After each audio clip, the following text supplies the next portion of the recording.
Enga mana enga hawifa, tenakoto katoa. Now mai haere mai. E koana te angaku, kua tai mai koto, ki te whakanui te, kua papa o tera. No reira e kaorangitara, tenakoto, tenakoto, tenakoto katoa. To the esteemed guests, I extend a very warm welcome. I'm delighted that you are here to support our event today. Greetings, greetings, greetings to you all. Hi, my name is Erin, and I'm the chair of the IET Auckland Local Network. I'm very honored and happy that Auckland can be a part of the IET 150 celebrations. I'm looking forward to our brilliant speakers, three of the best talents that Aotearoa New Zealand has to offer.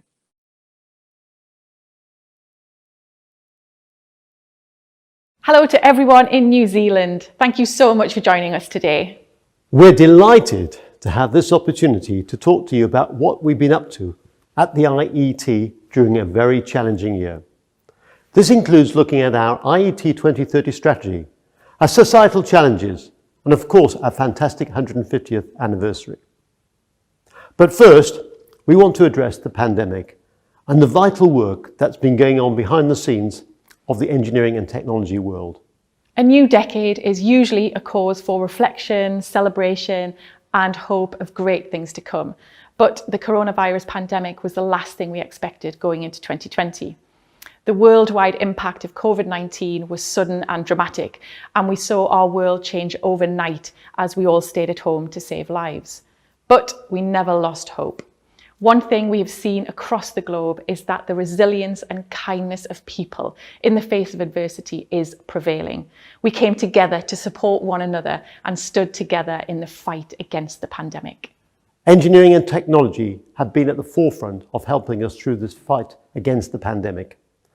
As engineers, we recognise that we have a duty of care to society, which we are proud to uphold. The UK's National Health Service and other care providers around the world have suffered under the pressure of the COVID-19 outbreak. But as an institution with access to some of the best engineering minds in the world, we have worked together to do our bit to help tackle this pandemic. Organisations and individuals came together like never before, from building ventilators and hospitals to developing social distancing technology. Everyone did what they could to help. Human expansion and environmental damage mean that more pandemics are possible, while the climate emergency poses the biggest threat of all. But engineers are leading the fight against this. And at the IET, we've identified 5 societal challenges that we're focusing our efforts on, where the engineering profession and the IET can make a real impact. This is part of our IET 2030 strategy, which is about what we do over the next decade to maintain our relevance for our audiences of industry, practitioners, academia, and society. Each part of the strategy is of equal importance, and combined will ensure we serve our audiences better and of course benefit society even more. Each challenge has been inspired by the United Nations 17 Sustainable Development Goals, as well as the European Union's Horizon 2020 challenges and the UK's Industrial Strategy Grand Challenges. So, our societal challenges are sustainability and climate change, digital futures, healthy lives, people-centric infrastructure, and productive manufacturing. Now, by working together, we can build really compelling propositions for each of these areas that support and meet the needs of our stakeholders and wider society. This will demonstrate and strengthen the IET's reputation and credibility to be a trusted and recognised authority on these topics. Our first priorities have been sustainability and climate change, as well as digital futures, whilst at the same time we are building the roadmaps for healthy lives. Now, as we move forward with our strategy, we will start to include the other societal challenges in our plans. So, what do we want to achieve through our 2030 strategy? Well, by 2030, we will accelerate the pace of development and adoption of technology that supports the move towards a carbon zero future. We'll increase public trust in digital and support practitioners through a period of change with the application of standards, regulation, and the sharing of best practice. We'll draw a professionally registered membership of 100,000 through our reputation of excellence. We plan to recognise a membership of 200,000 with a global engineering and technician digital audience of 1 million. We want to solve the world's problems as engineering and technology community's best information, intelligence and analytics provider. And we will significantly increase the number of quality engineers and technicians entering the workforce and ensure that our influence is seen in society every day. For 150 years, the IET has existed for the purpose of working to engineer a better world. So it is our mission to inspire, inform and influence the global engineering community, supporting technology innovation to meet the needs of society. Our IET 2030 strategy will ensure we continue to be relevant and that we are resilient enough to evolve over the next 150 years and continue to make a real difference across the world. Speaking of 150, I've been lucky enough to be the president of the IET for our 150th anniversary year. I've been using my year-long term in office to champion difference makers, people who are having a massive impact on the world around us and inspire more young people into engineering and technology. After all, engineers are difference makers. We design, we invent, fix and improve and are changing our world for the better. We live in a world that is greatly shaped by wonderful intellects. These minds have created some of the most incredible inventions and innovations humanity has ever seen. There have been many engineering heroes throughout time.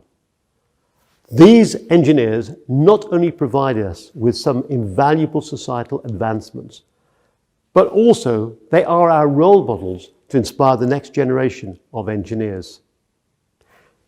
In May, the IET turned 150, and our anniversary gives us a fantastic opportunity to celebrate our rich history and look forward to the future.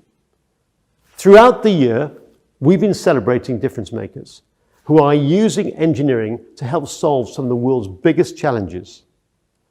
We're connecting with young people who want to make a difference, to establish a community of difference makers who will pledge to bring about change and inspire others. Engineering and technology have been improving our world and shaping our future for centuries, from the music you listen to and the phone in your hand, to the clean water you drink and the innovations that are helping to restore our oceans. Engineering and technology are at the heart of everything. Engineers bring ideas to life. They turn dreams into reality and make solutions to big challenges possible. We want young people to know that whether they're into sports, music, fashion, flying, healthcare, or improving our climate, there is a place in engineering and technology for them. But it's no secret that the engineering community currently has a global perception problem. So it's vital that we have more young people considering engineering and technology careers to ensure that future pipeline of talent. Whether an engineer is working in London, in New Delhi, Auckland, Rio, or even on the seabed, we need them to spread the word about the work they do. As engineers, it is our duty to speak passionately about our careers so that more people join us and they have the chance to change the world too. To achieve this, we need to be telling the stories of incredible difference makers around the world so that young people become inspired to solve engineering challenges. And the IET are already doing some incredible work around inspiring young people. This includes Engineer a Better World. Engineer a Better World is our multi-award winning campaign to encourage young people to become interested in STEM and understand how engineering is all around us, and of course to consider a career in engineering. The campaign shows parents and their children the huge variety of exciting, creative and stimulating careers in modern engineering. The campaign has been running since 2015 and has been very successful in altering perceptions of engineering amongst young people and showing them just how broad the engineering and technology sector is. Engineering Open House Day is also part of this campaign and is an educational and fun day out for parents and their children. Companies are invited to open their doors and give behind the scenes access to the wonderful world of engineering and technology. We also have our IET First Lego League competition that runs each year, giving students the opportunity to research, design and make prototype solutions to solve real-world issues. Students experience working as an engineer over a period of several months as they prepare for the tournament. The competition is designed to help students build important life skills and practical hands-on experience that they can use throughout their studies and into their future careers. On top of these fantastic initiatives, we planned a whole range of brand new fun and creative activities for our 150th anniversary year, which aim to highlight the positive impact engineers are having and will continue to have on our world. Now, of course, many of our plans had to be changed due to the pandemic, but we've still been very busy. At the beginning of our anniversary year, we announced our newest honorary fellows. We're also working with the fashion industry looking at sustainability. Our Global Engagement Fund is supporting volunteers around the world to run 36 exciting events. We launched our Difference Makers campaign, which is a groundbreaking movement inspiring us all to make a change, no matter how big or small, by sharing remarkable stories of how engineering and technology are saving the world around us. We announced our STEM Personality of the Year. Our annual Engineering Open House Day goes global for the very first time. So, as you can see, we are having an action-packed, exciting year with an important call to action to get people involved and inspire more difference makers and engineers of tomorrow. We'd love your support in helping to spread the word too. Check out the IET social media channels to get involved and help us inspire more people into the wonderful world of STEM. Danielle, there is so much for us to celebrate and look forward to in participating in our 150th anniversary. Thank you so much for listening. It's been a real pleasure to talk to you today. We hope you've enjoyed it and that you all stay safe and well. Thank you and goodbye. Thank you. Goodbye. Hello, everyone. Our first speaker is Dr. Angela Lim, who will speak on AI in healthcare. Dr. Angela Lim is the CEO and co-founder of Clearhead, an online platform for mental health and well-being. Essentially, Clearhead is using AI to build a digital therapist that aims to improve access and personalization of care by providing choice, convenience, and control to the consumer. She is a pediatric trainee at Auckland Starship Hospital, passionate about tackling inequality, and has taken a break from clinical practice in order to focus on developing scalable, innovative solutions in health, and hopes Clearhead will serve as an example of best practice implemented at scale. She's been involved in multiple research projects, including during her sabbatical at the Harvard School of Public Health with Professor Kawachi, which resulted in publication in the journal Epidemiology and Infection. Her leadership has been widely recognised, and she was a finalist in the 2017 Young New Zealander of the Year Award. Angela is now a finalist in the 2021 Women of Influence Award, Innovation, Science and Health category. Our first speaker, Dr. Angela Lim. Tēnā koutou katoa. Ngā mihi nui kia koutou katoa. Ki Institution of Engineering and Technology, tēnā koe. E ngā tangata whenua, tēnā koutou, tēnā koutou, tēnā koutou. Ko rangitoto te moanga, ko pahurehure te awa, he haina mana aho, no te tamaki makoro aho, ko Angela Lim toku ingoa, no reira, tēnā koutou, tēnā koutou, tēnā koutou katoa. Kia ora, everyone. My name is Angela. I started off this session with just sharing a bit of my background here in Aotearoa, New Zealand, and just really important to be able to acknowledge the Indigenous Maori population of New Zealand in sort of this story. Sort of my background is I train as a pediatric doctor and have always been really passionate about improving patient outcomes. And this talk here is really a chance for me to share sort of things that I've learned and the applications of technology in really improving access to care. For those of you who are in the industry, you can't escape sort of artificial intelligence being very top of mind. It is the new frontier, and it is one that is coming much sooner than one expects. And in my sort of industry in healthcare, we're really starting to see some of that emerging technology come through. And I'm going to share with you a little bit about my experience with AI in the company that I have started called Clearhead. But maybe before I go there, let me tell you a little bit about my background and what got me to starting Clearhead. So I trained as a pediatric doctor and really loved working clinically. You know, it was a typical day for me would be from seeing babies to children to being in the surgical theater. And there was so much that I felt like I could contribute as a doctor, but I also was very frustrated with the fact that my time was always very limited. There were only 24 hours in a day, and there were only so many patients that I could see at any point in time. And yet I felt that I was really not even meeting sort of this true need of what people have. And so this idea around that the people who I get to see in the hospital very much are the crisis points where the ambulance at the bottom of the cliff, but there's a large majority of people who could have been better supported out in the community so that they never got to the crisis point.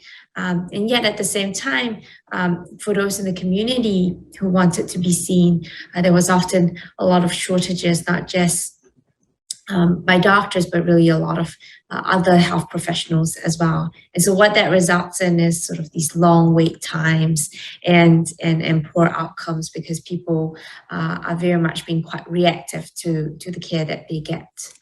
And then at the same time, if we were saying that the demand for healthcare is much larger than the supply available, which is the human workforce, you know, we were not really tapping into technology in any in any meaningful way. Even though I graduated from medical school in 2015, which was not very long ago, I was still using pages, I was still using fax machines, and these were all technologies that really should be left in the 1960s, which was when they were most predominantly used. And so it really got me thinking to what about these emerging technology that we could apply to really improve access to care and augment the limited workforce that we have so that people really can get care 24/7 that's personalized to what they need.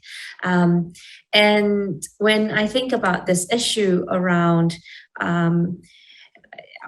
access, it was the most acute in mental health, where when you look at the statistics, only 5% of the people who need it actually gets it. And that's reflected both in the proportion of the workforce available, as well as the funding that has been allocated. And so we see that actually about 95% of public mental health funding actually only goes to about the 5% of those in the pointy end of the spectrum. And yet if we had 100 people come to the emergency department and 95 of them turned away, you know, we would have a public uproar because mental health is very much an invisible problem. We don't sort of have the same public backlash in terms of accountability and change. And I really believe that care should be a fundamental right, and that if it could be accessible to everyone and it's personalized to their specific issue, that's when we're really going to start seeing that change in outcomes to be more equitable. And another way to think about that inequity in care is that 40% of our mental health service users in New Zealand are Māori, the indigenous population. And yet, less than 4% of our clinicians are Māori. And what that really means is that unless we magically 10x our Māori workforce, we're not really going to be able to consistently provide culturally responsive care to the large proportion of people who require that support. There is really an opportunity to think about what is the role of AI in augmenting our workforce. But maybe before we even think about what that opportunity is, maybe we can think about what the history has been. And so this idea of like AI in healthcare might seem like it's really picking up steam over the last few years, but actually it was as early as 1950 when Alan Turing, a British mathematician, sort of asked the question whether machines are able to think and be like a human, was when sort of that's when artificial intelligence sort of seeded. And I'm sure you've heard of the Turing test as a way of thinking about how likely is the machine to be able to perform as well as a human. We really start to see sort of that picked up in the 1970s, and there were really two types of application. There was the application for structured data, which is easily coded, and the application of machine learning, as well as unstructured data. So these are the stuff that you see in clinical notes, which requires a bit more natural language processing. And really, it was sort of in the last decade that we really start to see some of that performance of domain-specific tasks really actually performing on par with human experts.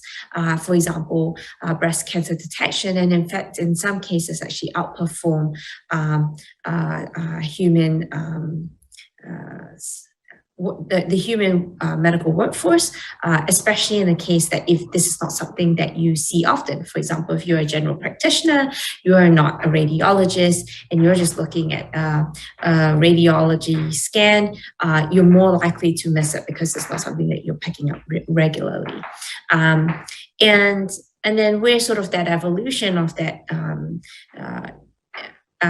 intelligence is coming is whether it's kind of in the boundaries of what they call supervised learning, which is when the clinician is sort of teaching the machine very explicitly through sort of labeling this as this is a cancer boundary. Versus sort of unsupervised learning, which is much more undefined, both in terms of the training models, training data that is provided, as well as the definition of the constraint of the task the machine is put into. And that this current stage of the technology does have safety and ethical consideration, because often with unsupervised learning, the requirement of these large data sets often does introduce bias and unwanted outcomes. So let me give you a really simple example. If we, for example, know that we have a very high do not attend rate in the clinic. So let's just say 20% of clinic attendance, we have the patients not show up at all. And if we were to kind of feed the machine all this data and historical data to with the outcome that we want to reduce the do not attend rates in sort of outpatient clinic, we're actually introducing a bias, because if we look at those rates, yes, they are often skewed to more Māori and Pacifica patients, but we don't often recognize that there are other social determinants that affect why they were not able to come to the clinic. Maybe they couldn't take time off.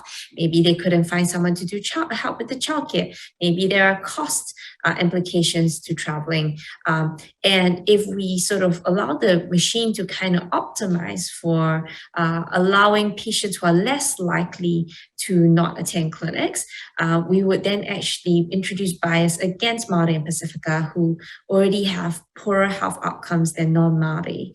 And what that means is that you allow the machine to perpetuate health inequities. And so there are often these considerations when looking at how we use technology to improve outcomes that have unintended consequences that comes from biases that if we're not sort of explicitly accounting for them.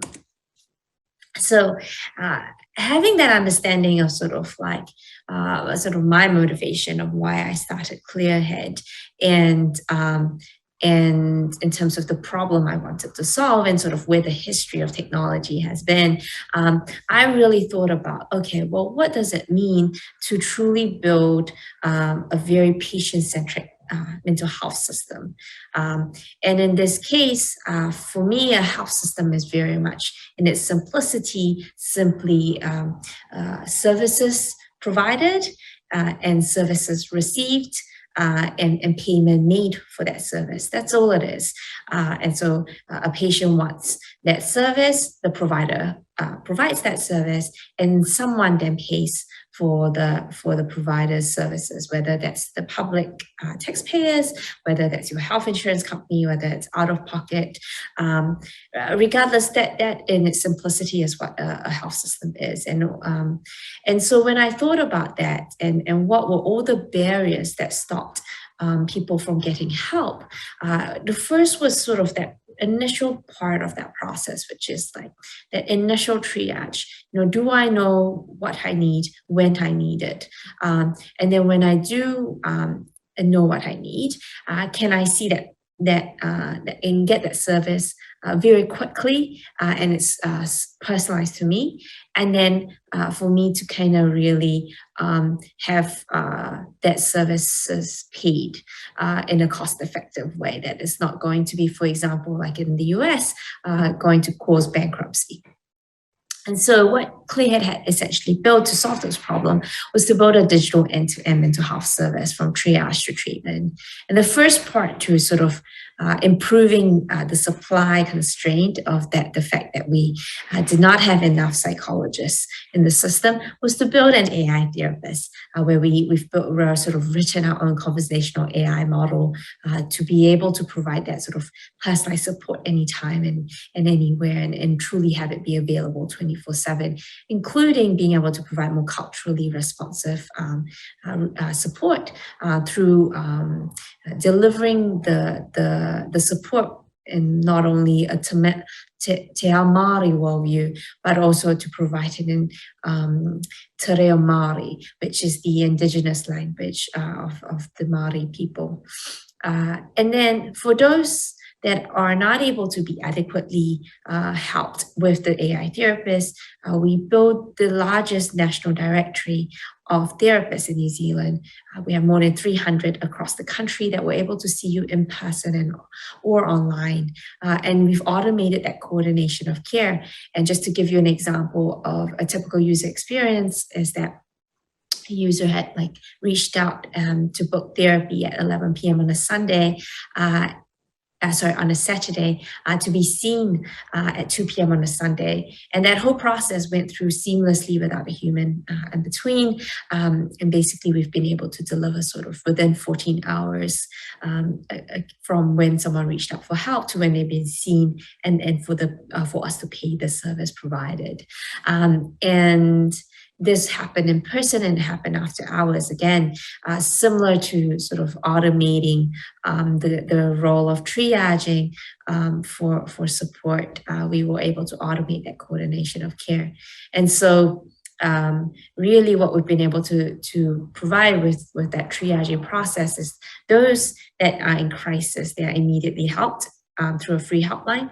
Those that are sort of severely unwell and just need to be seen by a therapist are able to find and be matched to the right therapist. And then for the large majority of people who kind of just want to learn how to self-manage or help themselves, the AI therapist can really guide them to do that. And of course, the system needs to constantly be proactive and changing trends. For example, if you think about the Christchurch terrorist attack, gun violence was not something that was familiar to New Zealand up until sort of like 2019. And that's something that we sort of saw a trend around people needing support. Because we actually started Clearhead in 2018, back, sort of before it was very sexy to work on mental health services. And the idea really is, like I said before, is that how do you make sure that what you've built is safe and effective, but also manages the risk. And that's the main thing often when introducing AI, is that are you managing that risk? And we very much are constantly triaging and assessing risk in real time.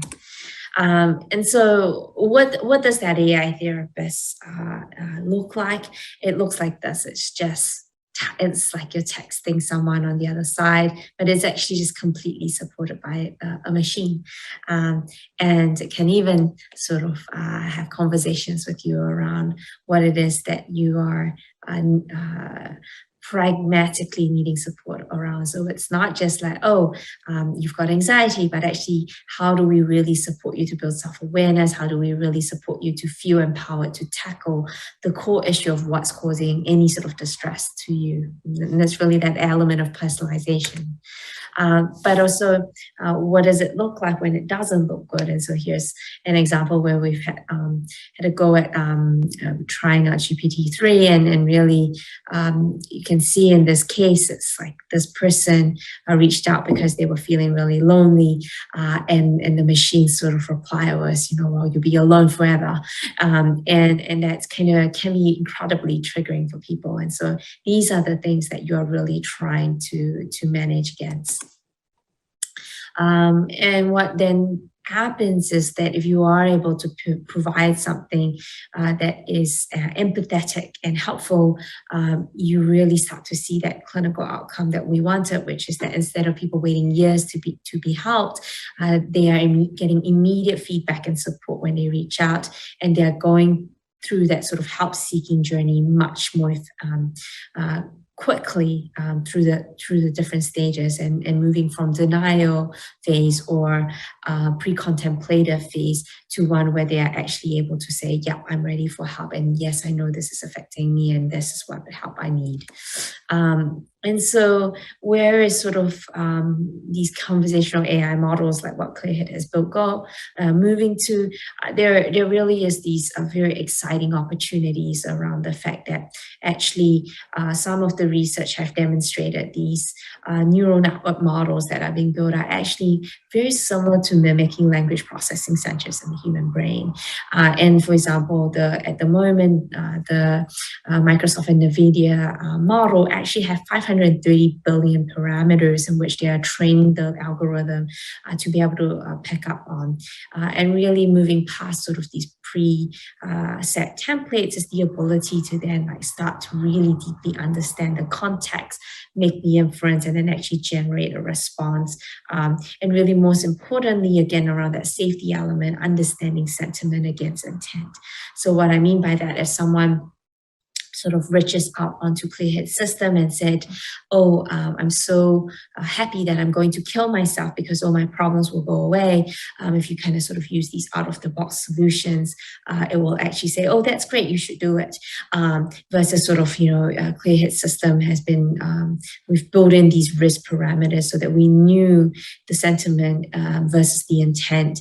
Yes, it might come across as a positive sentiment because they say they're happy, but the intent was negative negative, and that it was a suicidal risk that we had to manage.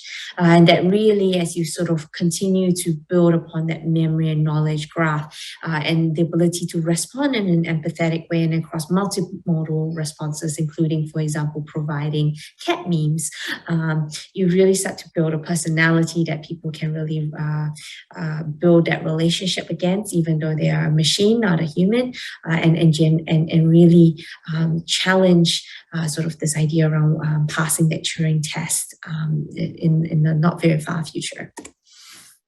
So really, our mission is that in order for us to provide personalized support for everyone, we need to build an AI therapist that can deliver therapy on power the human psychologist.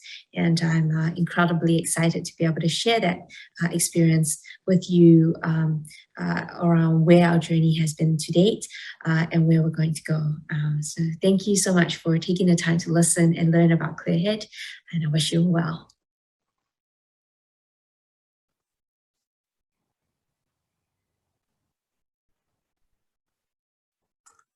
Hi, Elise. Hi. Hi, Angela. Thanks for joining us. Hi, Andy. Thanks for having me. Thanks for that great presentation. It's great to see AI being used in that mental health care space. It's obviously something that we've got an issue with here in New Zealand. Thanks for all the work that people such as yourself and ClearHead are doing in that space. So we've now got a few questions. We'll start with what impacts have you observed in the mental health space in New Zealand as a result of COVID-19, and I guess in particular the lockdowns themselves? Yeah, it's actually quite depressing, like no pun intended. But so we, being available nationwide and been sort of available since pre-COVID, we've been tracking sort of the sentiment of the country for the last 3 years. And what's been really concerning is just this ongoing decline of sort of people's overall mental health.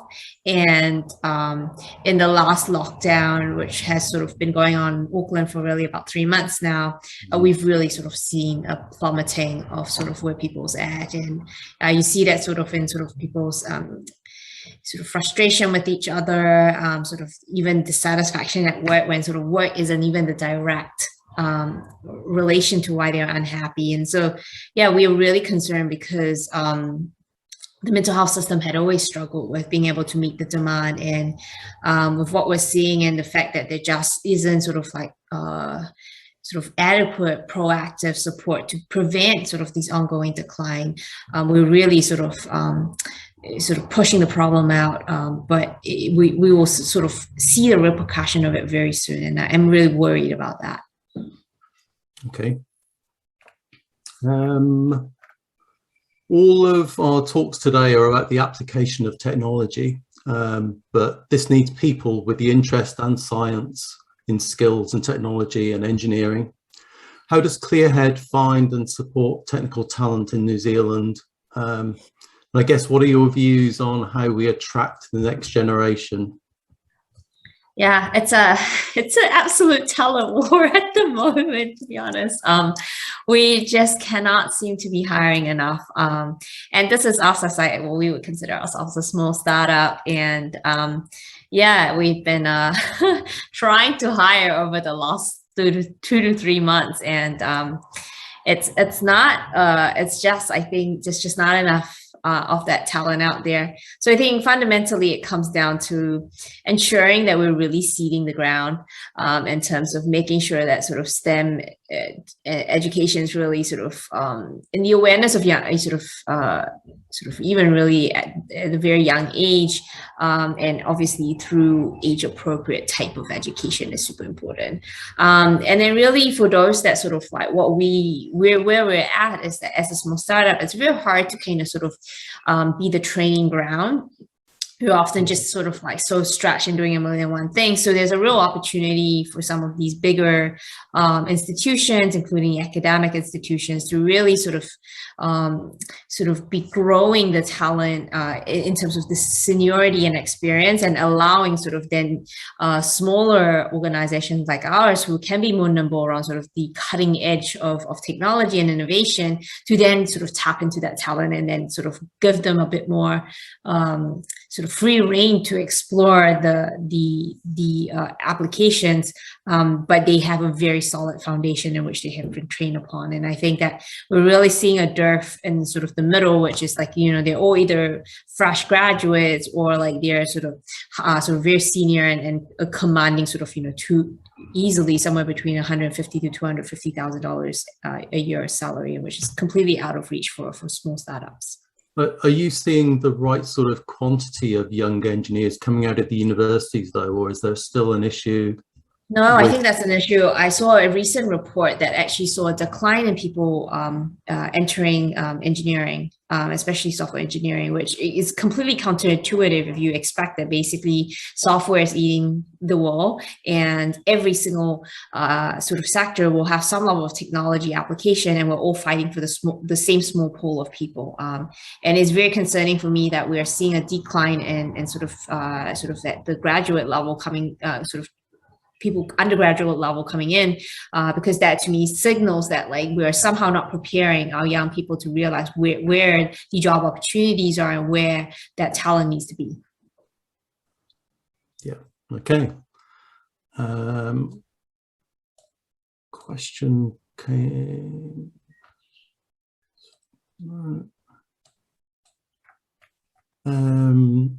Question on privacy concerns. So what sort of privacy concerns and challenges do you see with the use of AI in this field, and how are they addressed by Clearhead?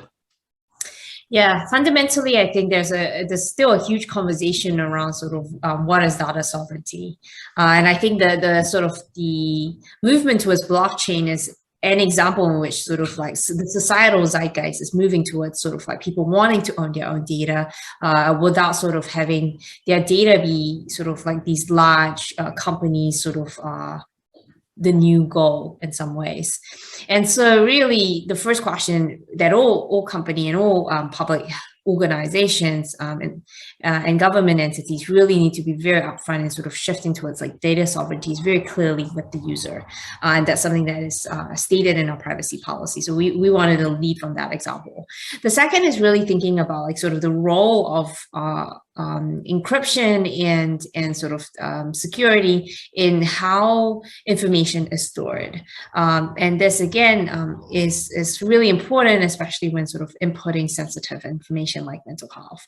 And so we are very committed and in terms of both applying encryption in terms of end-to-end encryption with the information that's provided, but also then around sort of how the buckets of information are broken up, so that if a part of the system is ever hacked, that it's not that every single identifiable information for that individual is disclosed, but actually these are maybe one part of the bucket out of 10 buckets, for example, is compromised. And so it is still technically relatively gibberish and relatively not able to be sort of pegged into any single individual.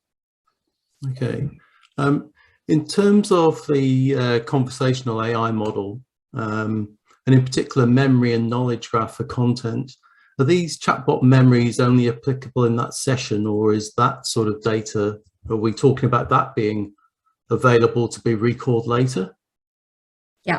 Yeah, essentially, I mean, ultimately, if you think about the ability to have contextual information, memory needs to persist beyond the existing session, and that is something that we apply.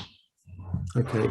Another key thing within the chatbot was the ability to converse in Tireo, Maori. Mm-hmm. What was the biggest challenge in sort of teaching that language? Yeah. And I think we all realize that necessity, so. Yeah, the biggest challenge really is around sort of the ability to keep things up to date. So if you think about the fact that, let's take machine learning, for example, right? So a lot of the databases in which machine is being trained upon and these models that are built, they're often built in English. So the machine has some level of being able to pull upon training models that it can sort of build upon, but you don't have that same level of foundational layer into their modeling. And so if you think about, like, for example, this whole thing around sort of neural network sort of response generation, so that really essentially is saying that the machine is able to generate its own response. So it's not requiring it's not using sort of pre-written templates. And so it's possible to do it in English because there's lots of like sort of models and foundational training data that's available in English. But then you now say that, like, to do that same capability in Tereo is almost impossible because one, there is that data set is not available. And second, you can just think about it, just like how comfortable are you just even to use Google Translate? So if you as a person is going to type in like, okay, hi, my name is Angela and I work at Clearhead. Now, plug that into Google Translate, and then and the confidence in which you have around that Google translation will probably give you the same sense of confidence in which even if that layer could even be doing one, multiple layers deeper around sort of like the training of the conversational model. So that really is the biggest challenge with sort of non-English data sets. Okay, thank you.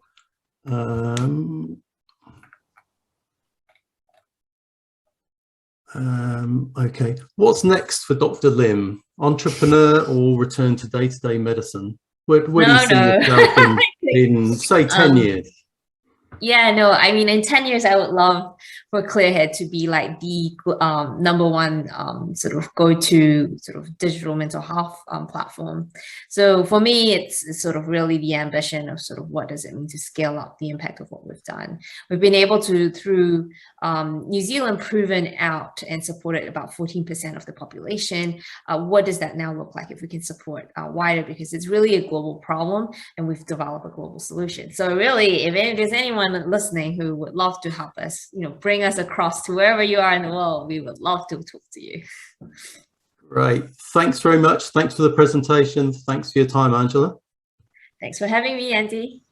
Okay. Now we'll move on to the next presentation, staying within the theme of technology and healthcare. Our next speaker is James Gower, who will speak on enhancing healthcare experiences with a digital workforce. James leads commercial business development in Australia and New Zealand for Soul Machines, a world-leading AI research organisation focused on accelerating the collaboration of humans and machines. Soul Machines make astonishing, autonomously animated digital people to empathetically enable the democratisation of healthcare globally. Partnering with a large spectrum of innovative leaders and organisations, Soul Machines is helping retain human-like empathy in digital engagement with patients, customers, and employees. He studied law and finance and has a background in consulting. He has worked collaboratively with organisations across both the public and private sector to help solve problems, support technology enablement, and strategise for the future. More recently, based in London, he has helped a VC-backed technology company focused on behavioural change in the legal market scale into Europe and the USA. After returning to New Zealand, he joined Soul Machines to work collaboratively with organisations on delivering transformative change with their digital people. In his spare time, James trains with and supports the New Zealand Army Reserve as an infantry officer. Our next speaker is James Gower.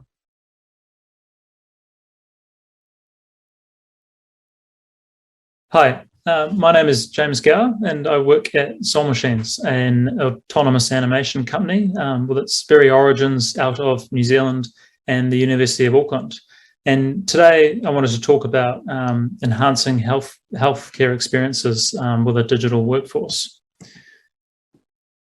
Soul Machines spun out of the University of Auckland just over 5 years ago. following years of research conducted by our CEO, Dr. Mark Sagar, in the Bioengineering Institute's Laboratory for Animate Technologies. As an organisation, we've grown significantly over the last 5 years. We're now well over 200 employees across the globe, with a large team here in Auckland, mainly focused on research and development and continuing to push the boundaries of artificial general intelligence research.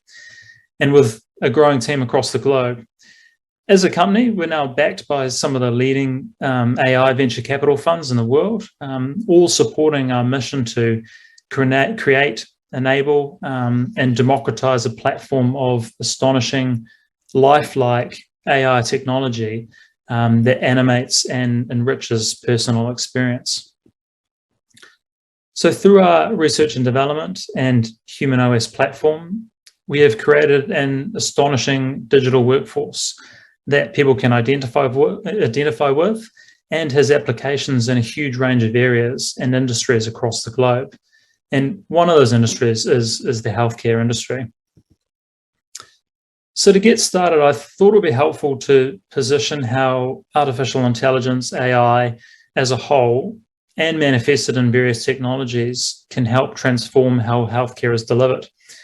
To help here, McKinsey's got a lot of great thought leadership in this space, and it's sort of summarized as such. So artificial intelligence, has the potential to transform how healthcare is delivered. It can support improvements in care outcomes, patient experience, and access to healthcare services. It can increase productivity and the efficiency of care delivery and allow healthcare systems to provide more and better care to more people.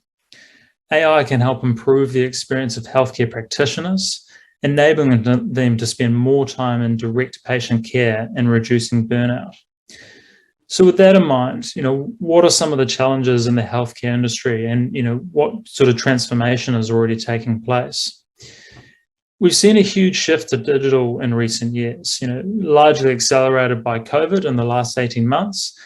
For us here in New Zealand, right now in November 2021, we're still in the thick of the various interventions put in place to reduce the impacts of COVID, which is continuing to create new challenges for every organisation. Pretty much every organisation needs to have some sort of digital presence or new and emerging technology incorporated into their operating model. This is in order to meet these challenges and still be sustainable in the future. Healthcare especially has had a big transformation. Telehealth is becoming the new normal, 1,500% increase in virtual care. McKinsey's research shows 47% of all patients actually want to continue using telehealth services even after the pandemic. And from their research, 76% of people are actually interested in using telehealth services. So there's still a gap that needs to sort of be provided for as patients and consumers are shifting what they're looking for in their healthcare. Patients and clinicians want more, and now all of us are more open to using telehealth services than previously. If you think about Zoom meetings and video calling, we are now vastly more open to that than before the pandemic. It's become a normal way of providing services and conducting business. With AI, this can allow healthcare systems and healthcare delivery, being able to deliver more and better care to more people. McKinsey's also, outlined that, up to $250 billion of current US healthcare spend could potentially be virtualized. So one of the other primary challenges across the globe right now is the shortage of healthcare workers. As we know, for those of us in New Zealand right now, we have a healthcare system that is under stress, limits on both general and intensive care units, which have translated into elements of our COVID response, mainly to sort of help support and maintain the healthcare system. I was living in London in 2020 when the National Health Service, NHS, stood up an emergency hospital in the Excel Centre in East London called NHS Nightingale. And, one of the biggest challenges they had there was staffing, a shortage of healthcare workers. The WHO, believes that there's going to be a shortage of up to 10 million healthcare workers by 2030. AI, however, has the potential to help revolutionize healthcare, and help address some of these challenges.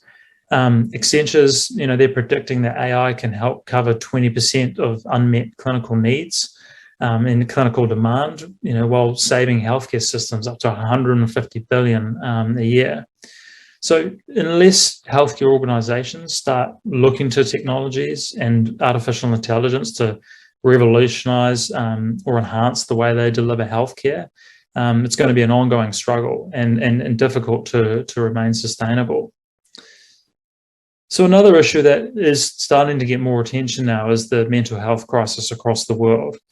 1 in 5 US adults live with a mental illness, it's 50 million people.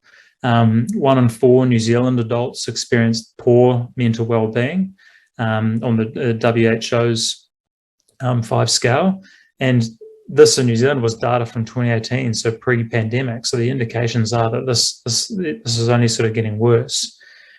And furthermore, the WHO is saying, over 1 million people are dying prematurely from mental health struggles globally. It's becoming one of the sort of costliest conditions, and yet globally, less than 1% of government expenditure goes towards it. So focusing on this, focusing on the expenditure side on solving it, has a massive impact. The WHO has outlined that for every dollar invested in scaling up treatment for common mental illnesses such as depression and anxiety can lead to a $4 return in better health and ability to work. So what does AI offer mental health treatment? It offers accessibility and responsiveness by being up to date, engaging, multilingual. It allows for privacy. Artificial intelligence, it's impartial, it doesn't cast judgment, and it minimizes risk by reducing physical interactions. It's convenient, available 24/7, infinitely scalable, at an economic scale, that's not comparable. It's much lower cost. And finally, it provides empathy and understanding in what would traditionally be quite a sterile digital experience.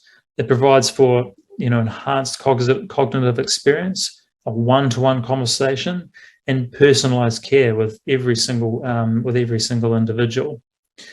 So, where do soul machines come into this? How are we helping solve these challenges now and into the future? And what I'd like to start with, I'd like to show you a short video, that outlines our philosophy as it relates to AI. And so you can see some of our technology in action for the various organizations around the world.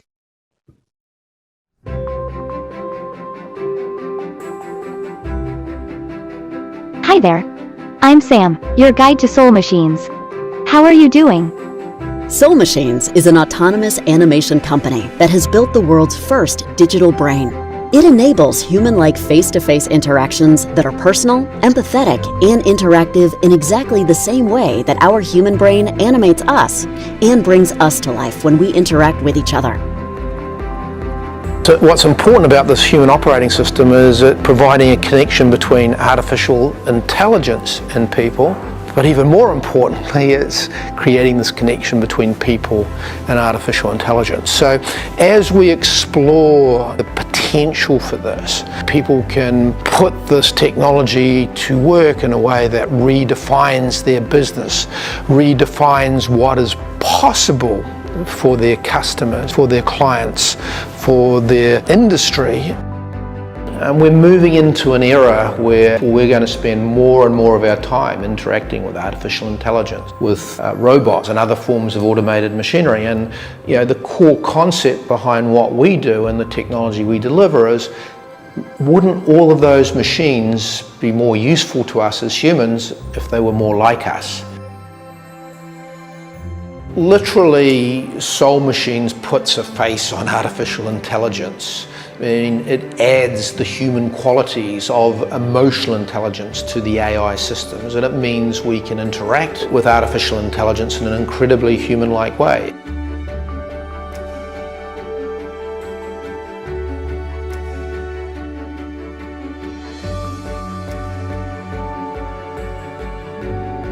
Soul Machine's digital people provide a safe and engaging way to connect brands and customers. We are creating mind-blowing experiences like Nestle's Cookie Coach, Bull's Skincare Advisor, WHO's Florence Healthcare Expert, and entertainment twins like will.i.am and more. Soul Machine's digital people are helping companies all over the world and in multiple industries. Soul Machine's autonomous animation is continually evolving to include more complex interactions with content and the world around us. Soul Machine's astonishing digital people.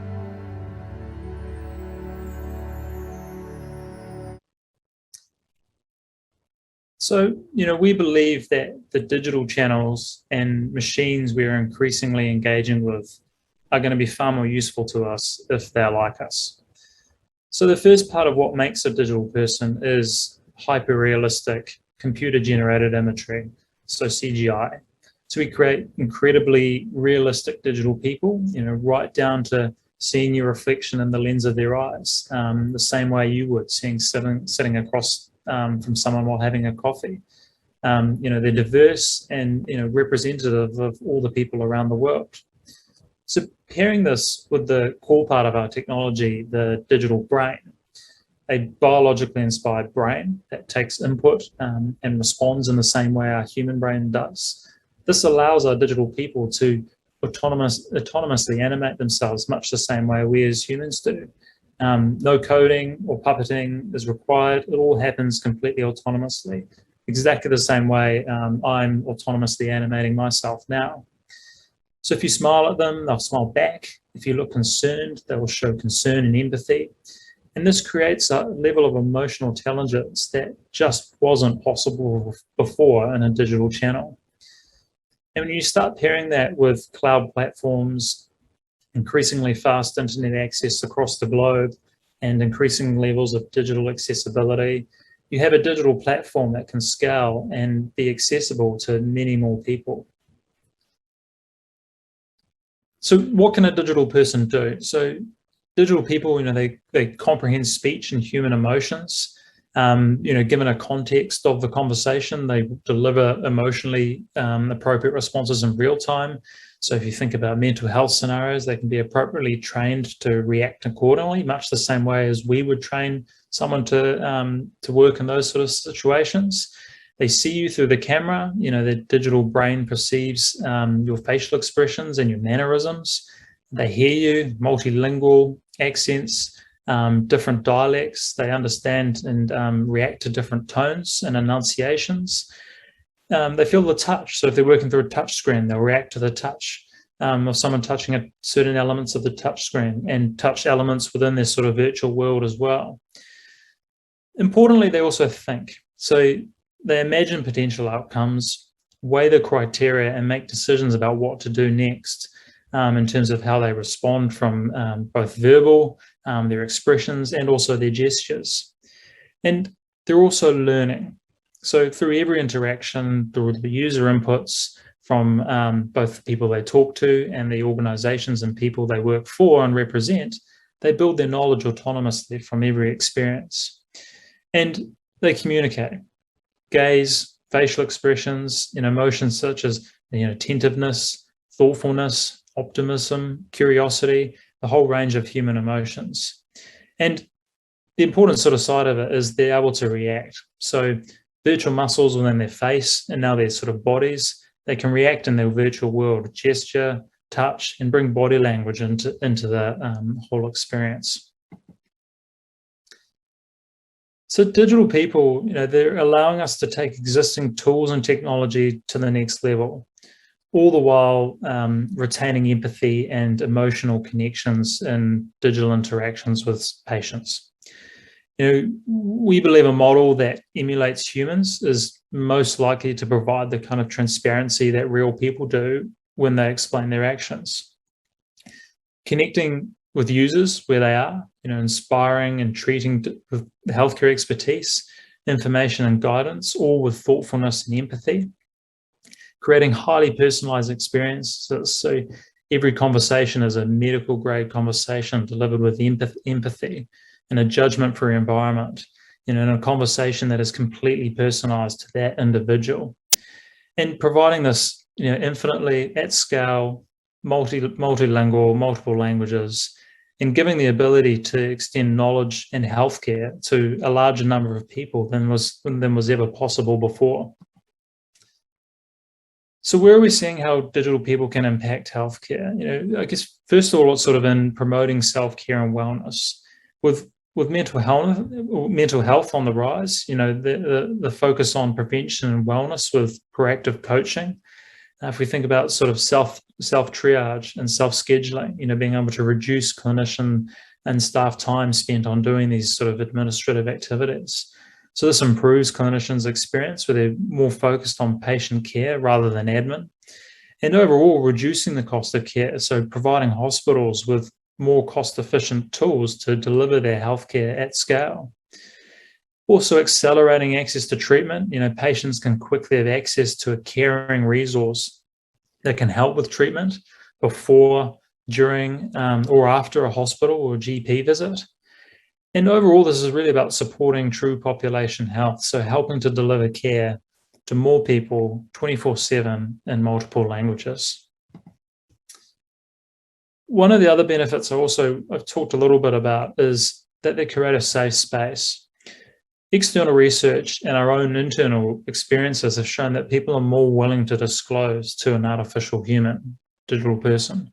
There's no judgment from a digital person. They will sit there and attentively listen, speak with you slowly to ensure they understand and comprehend what you're saying. And all of this is completely free from any human biases.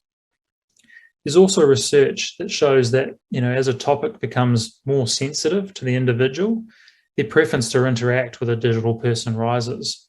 So this creates a whole new level of healthcare accessibility that, again, just wasn't possible before. So coming to some of our digital people out of work in the healthcare industry already. Florence was one of our digital people we launched in partnership with the WHO, a multilingual digital healthcare worker who provides true sources of information about tobacco usage and increased COVID-19 risks to help influence smokers to quit. For us, this was the opportunity to help change the lives of over 1 billion people. In Australia and New Zealand, we have relatively mature quit smoking programs. So building this into a multilingual, scalable digital person democratizes the support to so many more people. So now I just wanted to show a sort of short video of an interaction with Florence. Hello. Hi, I'm Florence from the World Health Organization. I want to talk to you about the harms of using tobacco, including smoking, and how to quit. Why should I quit smoking? It's more important than ever to quit during this ongoing COVID-19 pandemic. Smokers are more likely to develop a severe case of COVID-19. Well, I want to quit, but I've tried before and it's just really hard. I'm here to help.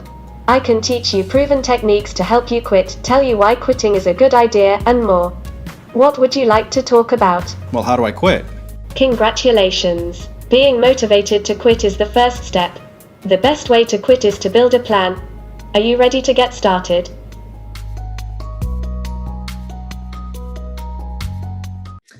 So, there's an example of one other sort of digital people we've created. So moving on to some of the other, digital healthcare workforce, Soul Machines created Bella, we called it Bella Helps during the beginning of the pandemic last year. And Bella was created using kindness research. So giving the ability to provide a digital companion that supports people building personal resilience and enhancing mental well-being. And, this was launched on a Soul Machines website, and we had a huge amount of interaction with it early in the pandemic. And this, again, was about democratizing, this sort of support to more and more people. We've also developed a sexual health diagnostic nurse for a large hospital, speaking to a digital person, again, in a safe space, judgment-free environment. She'll help diagnose an STI and ensure the patient seeks the sort of right treatment. We're also developing a digital play specialist for a children's hospital. So the human play specialists are available at limited times to support children with their various techniques during hospital procedures, such as during an IV insertion. So they've got various ways to distract the child, but also the parents and the adults in the room from their sort of indirect anxiety that does go onto the child. So leveraging their techniques and knowledge, the digital play specialists will allow children to receive the support no matter the time of day. So helping reduce this anxiety and concern before, during and after all these sort of procedures. Another digital person we've created is a Healthline advisor. So this is using 30 years of clinician to patient data advice, using that to build into a conversational AI, then allows this digital advisor to answer multiple health advice and information queries at once for cents on the dollar, all the while delivering human-like empathy and emotional intelligence into these challenging conversations. And finally, working in the field of alcohol reduction support. So we've got an alcohol reduction educator to help people stick to their reduction goals by being available 24/7 and raising awareness of the health risks of too much alcohol consumption, while also helping them put a plan together to reduce this. Again, democratizing that sort of support into sort of a digital environment. So bringing a lot of all this together, I wanted to sort of share a video of our vision on what the future of telehealth could look like. Soul Machines and our digital people are a component of all this amazing technology, enhancing healthcare and patient experiences. But we help sort of bring this together into a channel that is usable to us, while maintaining empathy in these interactions and providing for a diverse, multicultural digital workforce that is scalable and available 24/7. Hello, this is Soul, Dr. Beanie's assistant. Hello, Soul. This is Tyler. I wanted to ask you about my recent surgery. Hey, Tyler. I see that you had a total knee replacement 5 days ago with Dr. Beanie. I have access to your records and can help you with any questions you may have. Thank you, Soul. First, I don't remember what they found at surgery. I was a little out of it. No worries. I just read your operative report and reviewed the visual records from the operating room. You had exposed bone on both sides of the joint and a torn meniscus. These are both considered excellent indications for surgery, so you can expect very good resolution of your symptoms. That's great. The live XR was kind of cool. So, I'm glad it was correct. Also, the drone delivery with my medications arrived just as I got home, but I can't remember which pills to take or when. Can you tell me?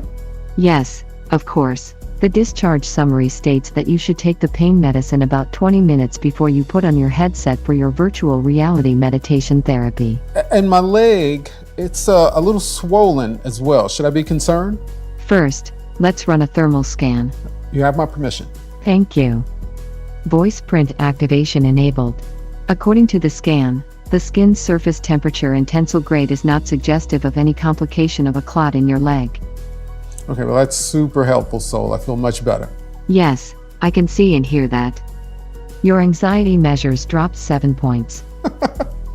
That's so cool how you can just see that. What else did you find? You were a little behind on your knee flexion goals compared to other people your age and gender at this time in their recovery. You only achieved 100 degrees of knee flexion and are not putting enough weight on your operated leg. Well, what do you think I should do about that? I will send your results to Dr. Beanie's office, as you might benefit from in-person physical therapy. I can arrange an automated insurance approval for the treatment. Okay, well that makes sense. You have my permission. In the meantime, what should I do for exercise? Voice print activation enabled. I sent the referral request and it was approved. We can review the exercises you should be doing, and if you can put on your rehab sensor shoes, I can help verbally guide your exercises. Well, I like the idea, Soul, but can we do it a little later? Of course. I'll reach out at 7 a.m. tomorrow morning. You're kidding me, right? I'm supposed to be resting, remember? Okay, fine. How does 9 o'clock sound? That's much better. Great. I scanned your home and see that you have a connected coffee maker. I'll set coffee to brew at 8:45. Well, thank you. So hopefully that got you excited about what the potential is for the future of healthcare and how AI, digital people, and all these other amazing technologies can come together and improve the lives of all of us through better healthcare services. Thank you.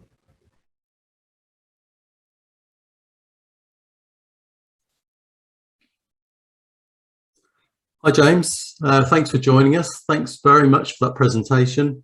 Great to see some relevant experience in the healthcare sector in particular and in some very topical areas. There was a comment that I wanted to share that came through on the live stream. That was, it's awesome to see the diversity and progress that Soul Machines has gone through over the last few years. Amazing detail. So a nice bit of feedback there from the audience. Yeah, thank you. So a few questions. Let me start off by something similar to the question that I asked earlier. How does Soul Machines find and support technical talent in New Zealand? And what are your views on attracting future generations through STEM subjects? Yeah, good question. So, I mean, Soul Machines we've got a pretty big team now, you know, grown out of University of Auckland. So we have a lot of students in New Zealand that have come across all the universities.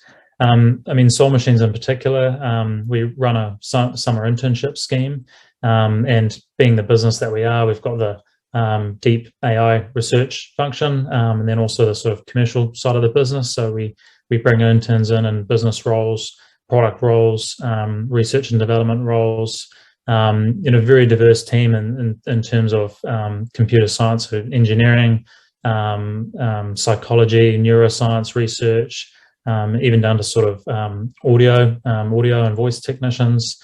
It's a very diverse sort of team of people. I guess the way we sort of, you know, the way we approach people as well is, you know, working in a startup is it's a sort of challenging environment, but everyone's ideas are heard, and it's always the best idea wins, no matter where it comes from. You know, we sort of always want to build a culture of continuous development, culture of innovation and openness. So we're always sort of working towards that, and a lot of that's coming through the sort of internship schemes. And I think where things are also shifting now is, I mean, I graduated probably 6-7 years ago now. There wasn't a company like sort of Soul Machines out there doing this sort of diverse range of work, and particularly in New Zealand, there were very few technology companies available. So that's continuing to grow. I think from a investment perspective, the more across the world, but also in New Zealand, the more investment and capital investment that goes into ideas and companies is going to help attract people into those studies and into those areas. Okay, that sort of runs into a question about other companies working in the same space as you. So the comment that there's other companies such as Unique working on AI related to mental health. And what's the difference to this in your work? So really, I guess that question is, what's the unique selling point of Soul Machines? Yeah, well, I mean, there's a number of companies in the world that have created digital characters, digital avatars. And there's sort of 3 ways to bring those digital characters to life. The first one is pre-recorded 3D video content. The second one is sort of motion capture, so human-powered capture. So the most common example of that is everyone sort of knows Lord of the Rings movies. So Gollum, Andy Serkis is the actor for that. He had a camera rigged up on him, and he was his motions and animation of himself transferred to Gollum, the digital character. And the third one is autonomous animation, which is what we do. So the core part of our technology is a biologically inspired digital brain, and that's what allows us to animate this digital avatar, digital character, the same way we as humans do. And where sort of Soul Machines is also going now is starting to get into the sort of body animation as well. So having a digital character animating their arms and hands and body as well, which brings in the sort of dimension of body language. And so that's where a lot of our research and development is focused, is continuing to evolve and progress that animation technology to ultimately make these digital characters as human-like as possible. Yeah, I was going to ask about that actually. I think in the presentation, Greg Cross mentioned, he said, wouldn't machines be more useful if they were more like us? And the focus has been on that human side, the human face side. And yet, while I was doing it there, using gestures, we see the politicians do it all the time. And I know that's something you were working on. So really, what's next? What's next in terms of machines being more like us? Yeah, good question. So I guess the first sort of part of it is the way we sort of approach making our digital people. We make digital twins, so a copy of a real human being, which we've done for in the entertainment industry. So we did it for a digital twin of will.i.am for a YouTube series called The Age of AI. And the other sort of side of it is, as we mentioned, we're sort of moving into that sort of space now of ultimately to have a sort of full body animated digital character. And as part of our sort of product now is we do have gestures, so autonomous sort of gestures as part of the experience, including gazing experience. So you think when you're sort of talking to someone's eye contact and the way their eyes move is a hugely important part of that. Any interaction or any conversation, that is sort of part of our technology and product as well. So even sort of glancing in a digital experience, that sort of draws attention, brings that sort of whole sort of dimension into it as well. So that's where a lot of our research is focused. There's a big program at the moment for us increasing the diversity of our digital people. It's a big world out there, and for us, we've come a long way from creating every digital avatar we made, considering that there's so lifelike and hyper realistic CGI. That used to be a huge amount of work to do that, months and months of work. We can do that in a pretty short time scale now. So what that is allowing us to do is to create more and more digital people that are representative of all the different cultures, ethnicities, looks of all the sort of people in the world. Because it sort of means that people it empowers the users themselves to have a bit of choice as to who they want to speak to. Someone that's representative of them, someone they're comfortable, particularly in a healthcare space, someone they're comfortable talking to. That's hugely important. So that's where a lot of the sort of work is going in at the moment. Okay, thank you.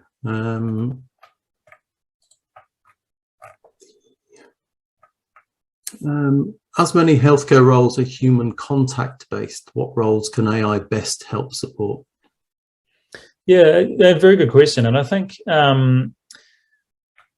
so I think where the sort of technology is at now, there's obviously every health system in the world is just struggling with volume.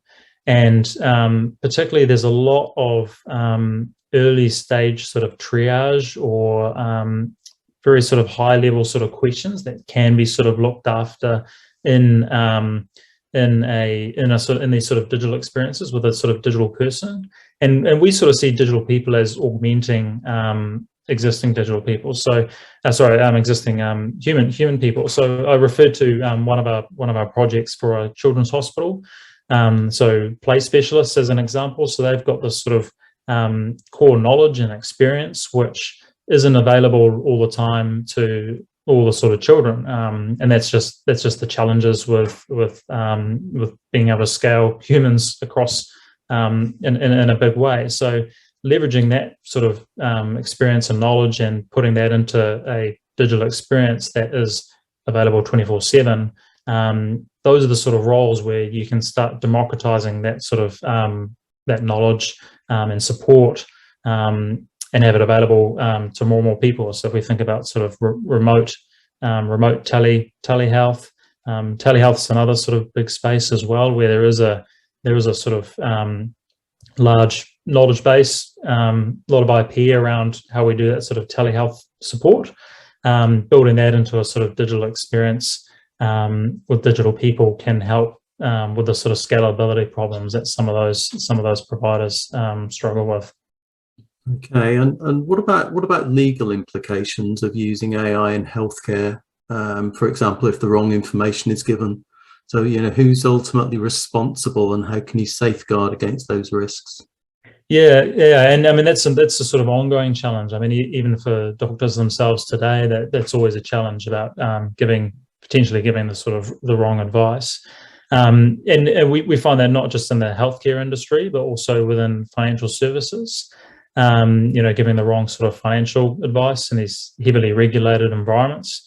But I guess the benefit of using these sort of technologies is that within certain parameters, they're always going to sort of deliver what they've been taught. They're always going to sort of say it in the correct way, not miss out covering something or asking the right question. So we always approach any of these sort of, I guess in deploying AI, it's good to have a sort of few parameters around, if we think about digital people as an example, put some parameters around what role they're sort of looking after, and they keep within that sort of role. And where there's sort of questions or challenges and what the support they can provide, depending on the questions they get, it's ultimately being able to then put them in touch with the right people, and people don't sort of fall through the cracks in terms of the sort of healthcare support they can get. Okay. Do digital humans learn from each other, or are they more like a collective? There's a degree of, so within our technology ourselves, there's a lot of sort of learning we take from all the sort of interactions at an aggregate level. But certainly where AI is at the moment, there's a lot of the sort of front load work is building a knowledge base, an IP, whatever it sort of may be, putting that into the digital experience. And they do learn over time and become much more accurate in terms of understanding what users are looking for, what the intent of the user is. But yeah, learn from each other, probably not as yet. Your presentation mentioned AI providing reduced significant barriers to access. So whilst some areas in New Zealand have limited healthcare available, they may also have limited connectivity. So what are the real connectivity issues that you see in New Zealand, and what level of connectivity is required for, I guess, even the most basic digital human? Yeah, so I mean, and that is a sort of ongoing challenge. I mean, where the world has, and especially in the developing world, but also in New Zealand, connectivity's increased rapidly. More and more people are on mobile now. Mobile networks are expanding. We've got networks such as Elon Musk's Starlink, which is, I guess, sort of a game changer in terms of internet connectivity across the world. So that's changing at a rapid pace. And I guess we're sort of part of that sort of ecosystem, and for every healthcare organization to think about how we sort of resolve these sort of challenges. We're certainly part of being able to deliver these sort of remote sort of health experiences, but there is that sort of connectivity sort of side of it as well. Within our sort of platform, usually a sort of 3G connection at a minimum will allow you to have a sort of live interaction with your video with a digital person. But then you can certainly do it without a video and rely on sort of voice and text. That's a sort of slightly lower sort of connection. Okay. Okay, final question. How long does it take to train a useful digital human? Perhaps use Florence as an example. Yeah, well, use another example, but that's quite a good specific topical one. We can stand up a digital person very quickly, and a lot of the work is to, as you say, training. So we often think about them as it's part of a digital workforce. They start their role on day one. They don't really know what their sort of job is yet, so there's a bit of sort of learning and experience that needs to go into that. Generally, we sort of find about sort of 12 to 16 weeks to create the experience.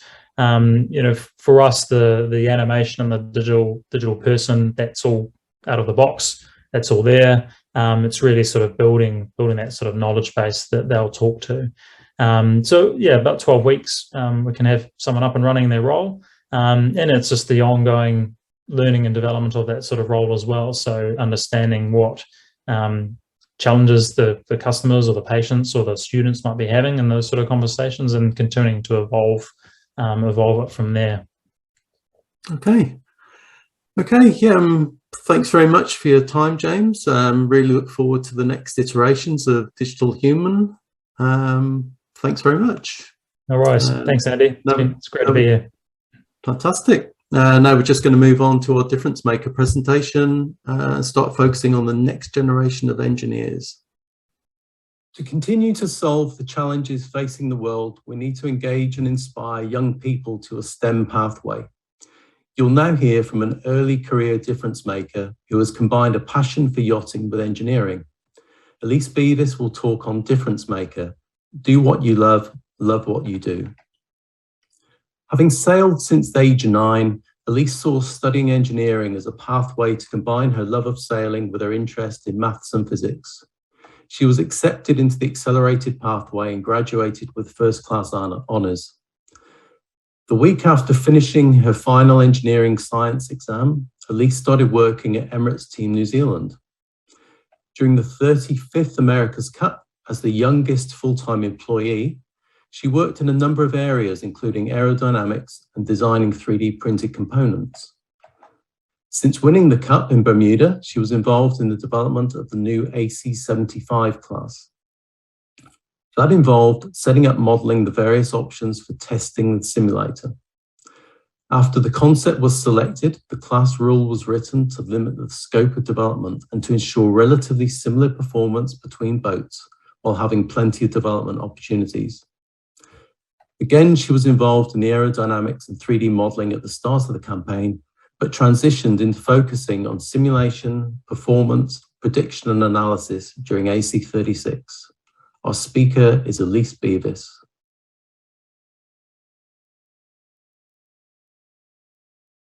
For those of you who have jobs, how many of you get up in the morning wanting to go to work? Or for those of you in school or tertiary study, how many of you get up looking forward to going in and learning more? When I was in my last year of school, I was told that 9 out of 10 people get up in the morning not wanting to go to work, and that you want to be that 1 in 10 who does. I've kept that in mind, and I've worked to get to my dream job at Emirates Team New Zealand. And that is a job that I most certainly look forward to going to. Today I'm going to talk about my journey to Emirates Team New Zealand and my almost 6 years with the team so far. Sailors and New Zealanders in the audience who follow the America's Cup will know who Team New Zealand is. However, for the rest of you, I've got a video which will play shortly, which should catch you up to speed on the history of the event. The America's Cup is the oldest sporting trophy in the world. However, it is as much a design and technology competition as a sporting event. As well as having the best athletes in the boat, you also need the best designers, shore crew, boat builders, engineers, and more in order to be successful. The video is now a little out of date, but it should catch you up on the history of the event. 170 years. That's a long time. 170 years ago today, the first car was still 35 years off. The Wright brothers' first flight, 52. That's 10 years before the start of the American Civil War. 45 before the birth of the modern Olympic Games. It's the year the refrigerator was invented. Times change, so they say. Well, The America's Cup. The symphony of sea and sky and sail. some things, they stay the same. 170 years ago, the oldest trophy in world sport was won for the very first time. A sailing race around the Isle of Wight in England. A radical-looking yacht called America beat the British on home waters and took the trophy back to the United States. The legend of the America's Cup had begun, and the winning of it has dominated the sport ever since. For well over a century, the New York Yacht Club welcomed challenger after challenger, but none could take the cup from the Americans. Until another radical yacht sailed into the history books again. They have won the America's Cup. They have done it Just like the obsession to win, innovation in the America's Cup never stops.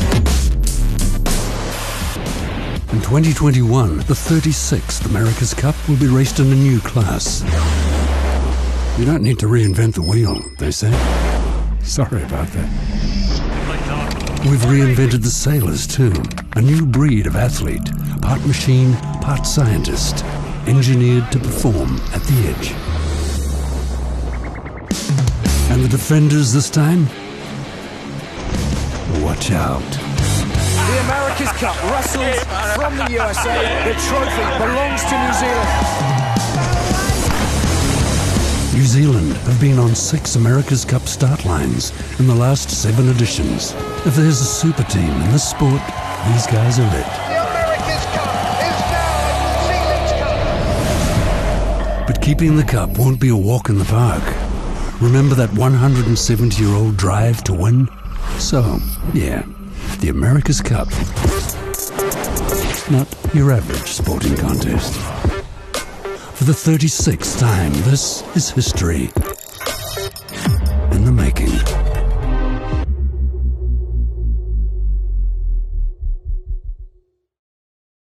As you heard, the first yacht to win was called America, and the trophy was then made into a challenge cup where foreign nations could challenge and race against the strongest yacht from the defending nation. In more recent times, several countries have formed a single challenge, with the winner of that going on to race the yacht defending the defending nation. In 1983, Australia became the first country to beat the Americans, and then the Americans won it back until in 1995, New Zealand won it off the Americans. Team New Zealand then defended the Cup in Auckland in 2000 before losing it in 2003 to the Swiss. In the 2017 challenge, the Americans were once again the defenders, and the event was held in Bermuda. This was the first cup that I was involved in, and as a team, we achieved our goals, bringing the cup back to New Zealand. Earlier this year, in March 2021, we defended the cup in Auckland, and now we're in the early stages of the next campaign where we're trying to win the cup for a 3rd time in a row, which no country other than America has achieved.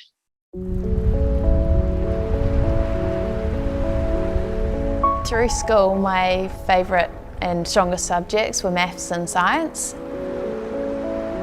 And at the same time, my favourite sport and the sport I spent the most time doing was sailing.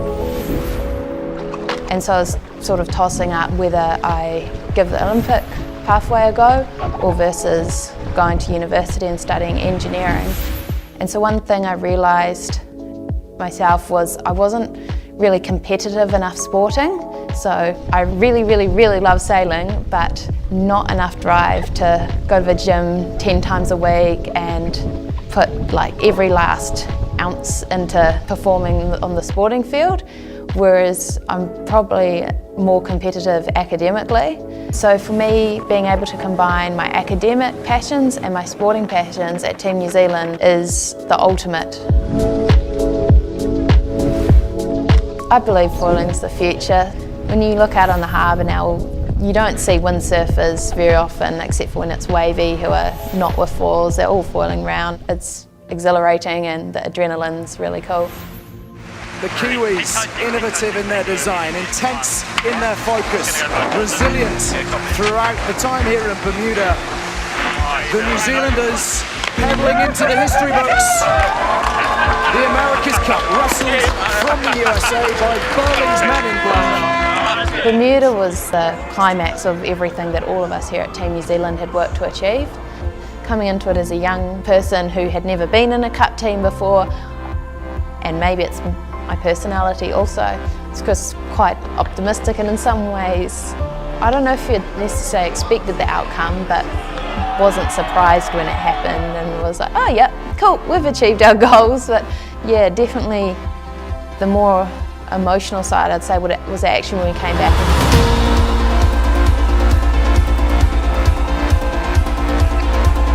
Just thousands lining the streets in Auckland and Christchurch and Wellington. And people were like, why do these people actually all care about it? Why have they all come out and lined the streets and shouted and held up posters and stuff? And actually seeing that influence on a wider population and sort of the good feelings and positive emotions that it brings to so many people is probably when it like really hit home what we've done. Everyone in the team's really here to win the cup. Like, people aren't coming to Team New Zealand in the morning to just go to work. You're going to, really work towards that biggest or one of the biggest goals in your life. And if it's something that you want to achieve and you put everything into it, you'll probably get there. So if you've got a dream, then follow it. But you've got to put in work to make it happen. You're not going to wake up one day and your dreams come true. But if you work to achieve it, then you most likely can get there.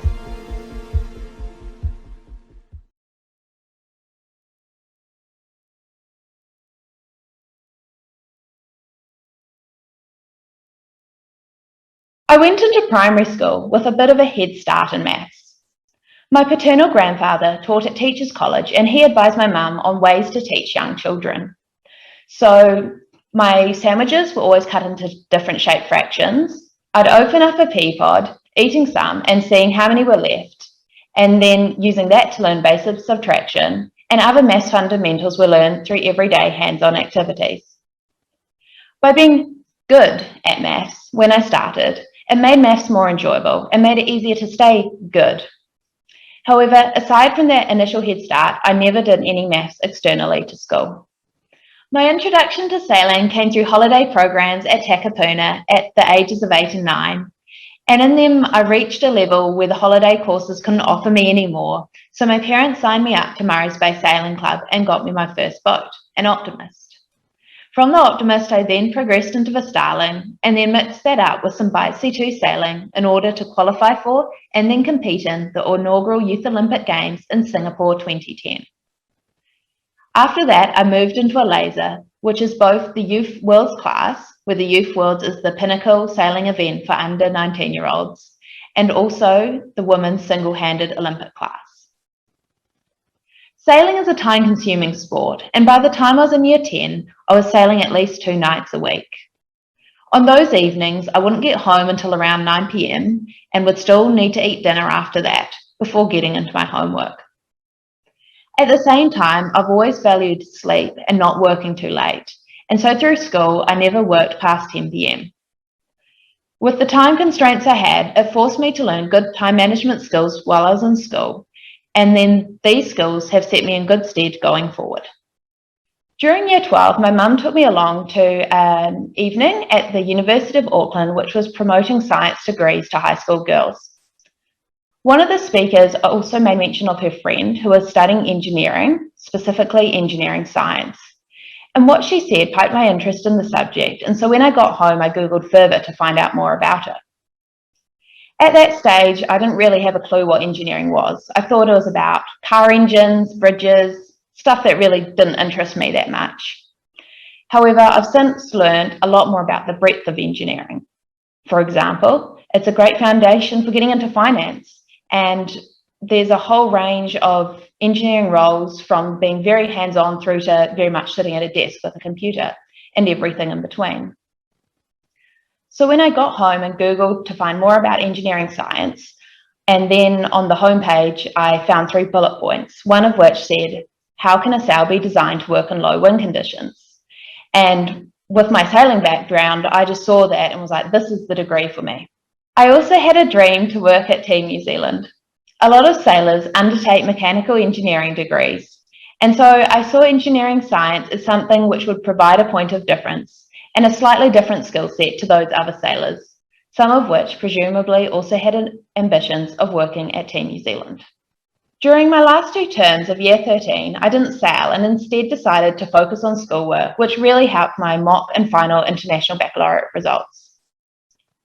There used to be an option at the University of Auckland called the Accelerated Pathway, where you could go straight into your chosen type of engineering and straight into second engineering. This was something that I aspired to be accepted into, as it would mean that I wouldn't have to do the first general year and that I'd be able to complete my degree in 3 rather than 4 years. During that very end of school and in the summer holidays following, I also realised that I didn't really have the competitive drive to be successful at the Olympic level of sailing. While I absolutely love sailing and in recent years have sailed and raced my wasp, as shown on the screen, I realized I didn't have the competitive drive to go to the gym 10 times a week and to have a real one-track mind towards Olympic selection and medalling, which is what you really need to achieve at that top level. So sailing at the top level was put aside. I was accepted into the accelerated pathway and into engineering science as my specialization. What I was most worried about going into engineering was the programming aspect of the course, as I'd never written a line of code in my life. As we got into it though, I realized that the initial programming that we were doing in our papers was something of an extension of what we did on our graphics calculators at school, and that it wasn't really too scary after all. Engineering science is the engineering specialization that has the most electives, meaning that there's the least prescribed papers, and so you can choose the most, which meant that I could really tailor my degree in the directions that I was most interested in. Within engineering science, there are two classical pathways, one of which is more about optimization, and the other is continuum mechanics. Continuum mechanics is more like the fluids and materials side of mechanical engineering. However, it's more about the derivations and the mathematical modeling and the computational techniques which go into solving problems. In order to graduate with an engineering degree in New Zealand, you have to complete 800 hours of work in industry. For my first summer break, I decided that first of all, I should try and find something in the sailing industry, as that's where I wanted to end up. So I talked to a whole lot of the parents at Murray's Bay Sailing Club who I knew had ties to the industry. Ultimately, it was through my dad talking to a past sailing coach, which landed me an internship with Pure Design and Engineering. Pure is an engineering consultancy specializing in the design of composite yachts, where composite means carbon fiber. My work there was using CAD software and Excel. CAD is computer-aided design, in this case, 3D modeling in SolidWorks. I also ended up working there for a second summer, and the most significant finished product out of my time there was a tool in Excel, which used VBA coding in Excel to drive SolidWorks. So the VBA code in Excel would take the SolidWorks model and chop it up and make cross sections along the boat, and then bring those 2D sections back into Excel, where a whole lot of structural engineering calculations were done to ensure that the design would meet internationally defined minimum structural requirements. With my goal of working at Team New Zealand and based on the papers I enjoyed most, I headed down the continuum mechanics side of engineering science. In particular, I was interested in aerodynamics and fluids modeling. So in addition to the EngSci papers which covered these areas, I also took the relevant papers from the mechanical engineering degree, such as the CFD paper in my final year. CFD is computational fluid dynamics, and fluids are liquids or gases. So CFD is using computer power to model the behavior of fluids, either in a static or, with even more computer power, a dynamic sense. In my final year, I also took the Aerodynamics and Hydrodynamics paper. This was part of what the no longer existing yacht engineering master's course, and the paper was 2/3 the same as the Aero Hydrodynamics paper, but then we split off to do stuff relating to yachts while they continued on doing stuff to do with planes. On the sailing side, after we split off, we had two significant projects. One was a wind tunnel project with a yacht model, and the other one was more challenging, but really interesting and probably the most relevant in terms of giving me insight into what actually goes on at a place like Team New Zealand. And that project was writing a 3 degree of freedom VPP. A VPP is a velocity prediction program. It is software which, given some underlying equations or physics models, says how to set up a boat so that it will go as fast as possible in a given wind condition and tell you how fast that is. The 3 degree of freedom refers to balancing only two forces in one moment. So the VPP is an optimization routine to maximize speed subject to the constraints that the longitudinal and transverse forces balance, as well as the roll moment, which is the moment about the longitudinal axis.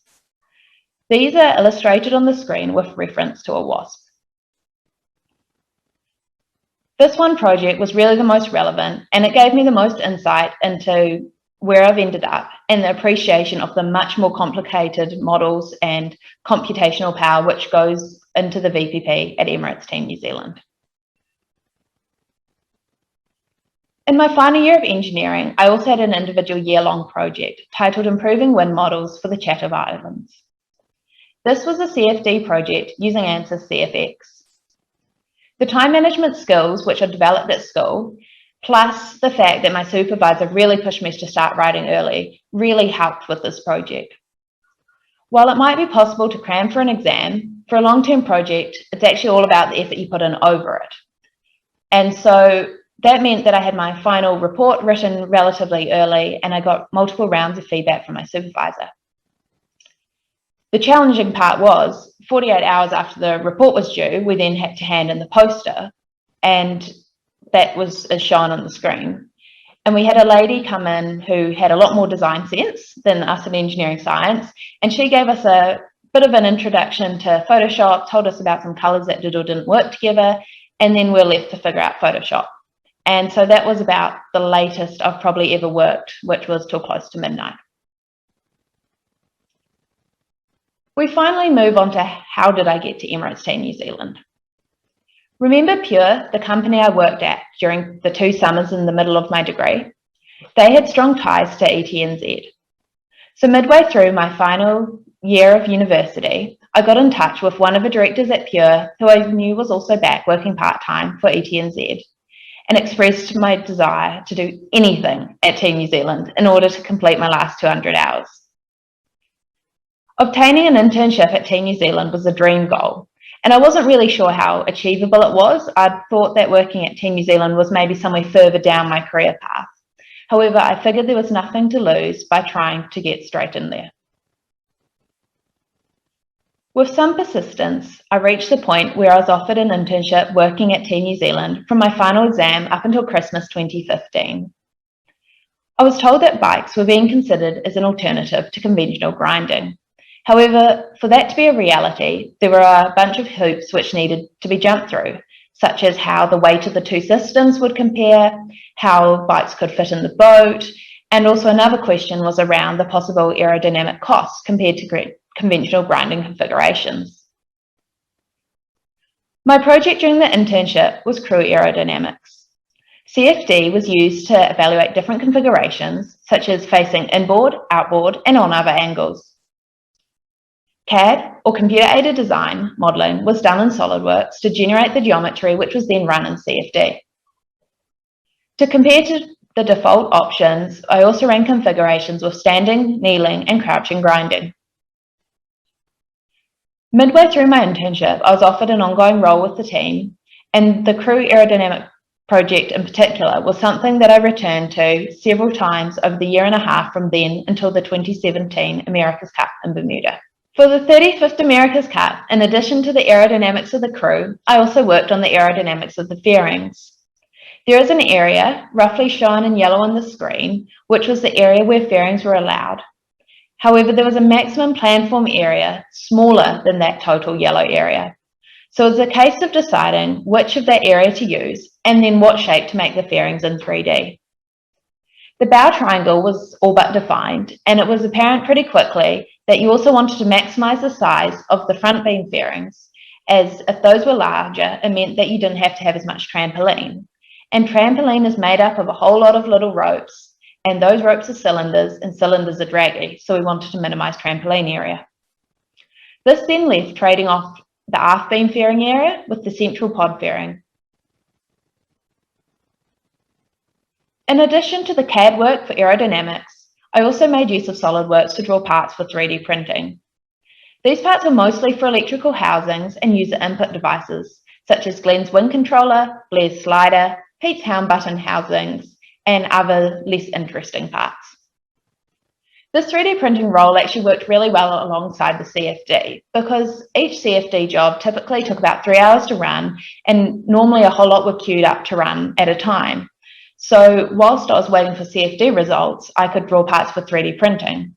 And similarly, depending on the size of the part being printed, the 3D printed parts could also take a while to come out. So it was quite good bouncing between those 2 jobs when you're waiting for one or the other. I also did other miscellaneous work, with the largest of those probably again being CAD-based work. That was fitting the entire yacht and all the parts that make it up, plus all the parts required to assemble and deassemble the boat into a Boeing 747. With the use of 3D CAD modelling, it meant that we could really maximise the use of the space available and have parts that overhung each other, etc., to really fit as much in the plane as we could.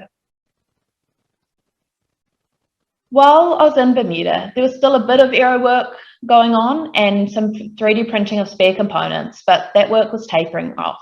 So I also got into some VPP work, looking at the trade-offs, such as being at the minimum or maximum end of the allowable weight range. While the VPP I wrote at university only had the 3 degrees of freedom, the software that we use at Team New Zealand, called Gombok, naturally has the full 6 degrees of freedom. The models that are either created externally and brought into Gombok or calculated within Gombok itself are also much better than what went into my one at university, and it can also be used for any kind of boat, whereas my one was quite limited. Watching the racing in Bermuda was nerve-wracking. There came a stage during the racing where they'd sometimes put the heart rates of the sailors up on the TV, and those of us watching in the base, in the lunch tent, whenever they came up, would say that those heart rate monitors should be on us instead. So it was, yeah, quite nerve-wracking. However, the design decisions, top-level boat building, and top sailors all contributed to Team New Zealand winning the 35th America's Cup in Bermuda. Winning and celebrating with the team was amazing, but it wasn't until we got back to New Zealand and did the parades that I really appreciated the impact of our success on New Zealand and how many people actually cared that we'd won the America's Cup. It was snowing the morning of the parade in Christchurch. There were still all these people out of the streets, and it was really enlightening, realising the positive impact of sporting success on a national scale on the Kiwi population. On the return of myself and others to the team, we spent the spring of 2017 coming up with what the kind of boat would be for the next America's Cup. We considered all sorts of options and progressively ruled them out until we ended up with the twin T-canting T-foil boats sailed in Auckland this year. A yacht of this style, particularly with it being so large and the twin canting T-foils, had never been built. However, we had confidence in our simulation software. Gombok, which I just explained as being the software we use for the VPP, is also used for simulation. For the simulator, it takes the unbalanced forces and the mass of the boat and then time steps forward and accelerates the boat in space. Early last campaign, I was heavily involved building the simulator models of these different concepts of boats that we trialled, and then either sailing them myself or setting it up for one of the members of the sailing team who was occasionally around to sail it. Once the concept was finalised, a group of us wrote the class rule. This defines the scope of the design and provides limitations on what is allowed. Some areas were locked down, such as the weight, so that the performance of the yachts by the different teams would end up being somewhat similar across the wind range. Other areas were locked down to reduce cost, such as the one design rigging and foil arms. And then other areas were left open, such as the design of the sails and the control systems, as these were seen as areas where there's a lot of potential development, and also that some of these developments could trickle down to other yachts. From what you've heard so far, you'll appreciate that I have trouble answering the question of what a typical day looks like. As a young engineer, I've been lucky enough to work in various areas such as CAD, CFD, some software development, performance prediction, and pulling up the old proofreading and editing skills from English for the class rule writing. With the rule published and Emirates Team New Zealand starting the design of our own AC-75, I remained as the main person setting up the simulator models and running it with the sailors. However, I also picked up some of my old work of a bit of 3D printing and also running CFD on candidate Boat 1 hull shapes to look at how they'd compare from an aerodynamic perspective. As the time to launch Boat 1, Te Ahe, approached, I also picked up work in another area, the wind triangle. From on the yacht, we measure the wind. However, that is the wind seen by the sensor, not the true wind. The true wind is what an infinitely small sensor that is stationary would measure. It is an important number to get as accurate as possible, as it is this true wind that we use to compare our performance in reality back to our predicted performance from the VPP and simulator. So firstly, since we're measuring it on a moving yacht, we use trigonometry, matrices, and vectors to subtract the movement of the yacht from the measured wind. We also query a tide model to remove the impact of a tide, and then another correction has to be applied for the upwash. The upwash is the change in measured wind due to the presence of the yacht. The particles in the air can't go in a straight line. They have to bend to get around the yacht, and this changes the measurements that the sensor sees compared to what it would see if there was no boat. By the time Te Ahe was launched, I'd all but moved out of CFD and was soon to move away from 3D printing too. In addition to the increased VPP work, I'd done predicting performance and analysing performance in the simulator. With the launch, I also took on my new role of on-water performance. This meant that I was on the chase boat whenever one of our boats was sailing. During sailing periods, we'd typically be on the water about 3 days a week. And so on those days, I'd go down to the chase boat, check that the chase boat and the yacht were talking to each other, check that the configuration was right and that the wind gear was working. Then once we headed out on the water, I'd keep listening in to the comms going on the chase boat between other engineers and technicians and sailing coaches, and also listening to the comms on board the yacht and noting down anything of importance. After we returned to shore, myself and Ray Davies, the sailing coach, we ran the debrief, and then after that I'd return to my desk and run through some typical performance analysis that I'd do sort of every sailing day, as well as look into anything specific that had come up either on the water or during the debrief. Obviously, I'm not the only engineer at Team New Zealand. The design team numbered about 35 at the peak, many of whom have engineering degrees. Some, like those working in the areas of computer science, largely stay at their desks. The electronics and hydraulics engineers have a combination of research and design work at their desk, and then they also do hands-on work alongside technicians. The materials engineer runs some sort of science experiments on materials and also checks that the parts that have been built have no defects. The mechanical engineers design the moving parts, such as the foil flap systems and sail control systems. Personally, I'm a performance engineer, and the other performance engineers generally work more in the areas of aerodynamics and hydrodynamics, looking at the outside shapes of hulls, foils, and rudders.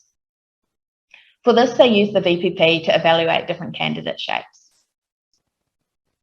The structural engineers take those shapes and then decide what structure is required for them so that the boat doesn't break, whilst also keeping it as light as possible. Finally, the software engineers work using various different programming languages and work in areas such as improving the VPP and simulation software, developing the data viewer, and working on the software which runs on the yacht. Defending the Cup in Auckland was epic. It was so awesome seeing how many people were out on boats watching the racing. The support we received from the New Zealand population was incredible, and I felt really proud to be part of the team that provided such a great sporting event, which, even to the more traditional sailing audience, provided plenty of match racing manoeuvres just executed at high speed. During the celebration, when the chase boat initially went alongside the yacht, we became so surrounded by supported boats that it was actually really hard to get out of there after the champagne moment and dropping the sails. But it just really emphasised how excited the New Zealand population was that we'd won. And so, yeah, it was a really special afternoon. Working at Emirates Team New Zealand has allowed me to combine my academic and sporting passions. In saying that, it's not only about the work, it's also about the people. And they're a huge element of my enjoyment with the team. Everyone is really passionate about their job and winning the cup, so everyone will stay at work until the job is done and do their job to the absolute best of their ability. At the peak of last campaign, the team numbered around 150 people, But despite that, it's a very flat organisational structure and anyone can talk to anyone. No one is more important than the next person, and if you took any one individual out, there would be complications. Some of the design team have sailing backgrounds, others don't, but are experts in whatever areas they have come from. If you love what you do, you'll want to do more of it, and therefore get better at it, which will make you love it even more. There are so many jobs out there in the world, so whatever your academic and extracurricular passions are, there will be a job out there which will suit you. You just have to figure out how to get there.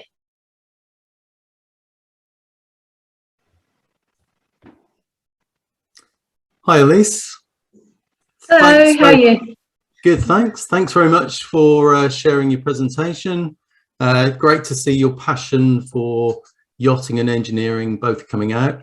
The IET is obviously very keen on encouraging the next wave of engineers and scientists. For this year, we've been focusing on a difference makers campaign, and we're glad you could be part of that.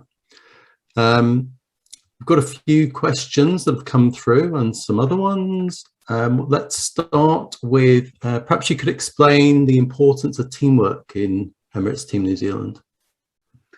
Yeah, so I'd say Team New Zealand as a team, I mean, we have it in our name. It's really a huge part of who we are. We're all working towards this common goal of winning the cup. And so the fact that everyone has the same goal we're working for, and we've got this date from years out of when it's actually going to happen. So there's that deadline in the sand, and of course we put in various other ones along the way before that. But it's how everyone's working together and that everyone appreciates what everyone else is doing as part of a team, and also the communication that goes into it. So where maybe historically, if you look back a few campaigns, there was more a case of the designers design a boat, they give the drawings to the people building it, and then that gets handed over to sailors to sail. Now it's a much more connected process. So yes, the sailors are the end stakeholders, and then as a result, they're really involved in the design decisions. And I mean, they're all very experienced sailors themselves. Some actually have engineering backgrounds or got partway into a degree themselves. So they're very good technically. And so there's always discussions through the levels, and same with people manufacturing, whether it's the boat builders doing the whole boat or whether it's specific components being machined, where there's always feedback loops and really strong communication within the team. Okay, cool. Okay, combining a couple of questions. You mentioned thinking that engineering was about car engines and bridges at one stage. How do you think we can better promote engineering and STEM in general? And how would you inspire others to follow a career in engineering? And really, how do we get past the stereotypes?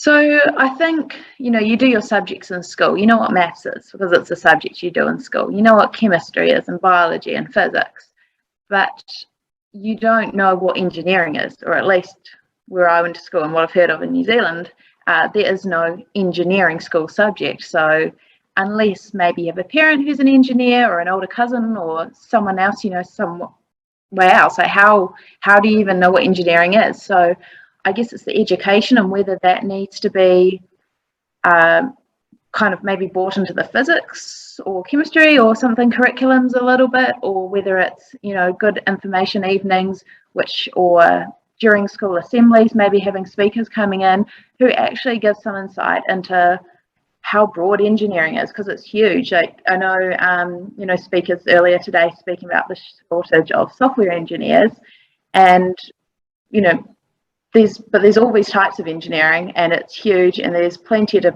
demand, and it's across all the different industries, like whether you're into a particular sport like I am, or whether it's something else. There's just a huge breadth of opportunities that exist within engineering as a whole. So it's just becoming informed that those things are out there.